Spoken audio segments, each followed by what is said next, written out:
I've been attached with the feeling of now waking up with you by my side.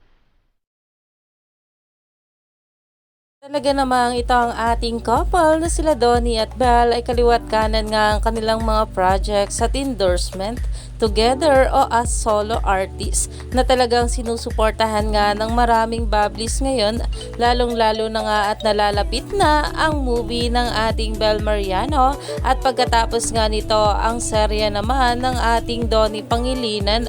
At narito na nga guys ang pag-uusapan natin saan ito nga guys ang poster ng Roja ng ating Donnie Pangilinan kasama si Kyle Echari. At ayon nga guys dito, this poster actually hits. Can't wait to watch Roja this November. Let's go Donnie Pangilinan. Tapos Donbal Projects naman next please. Dahil alam naman natin na pagkatapos nga ng mga projects ng ating couple na sila Donnie at Belle as a solo artist ay talagang magkakaroon nga muli sila ng comeback.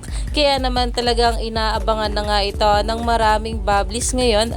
Kaya naman stay tuned lang tayo for more update kila Donnie at Belle sa mga susunod pa na ayuda.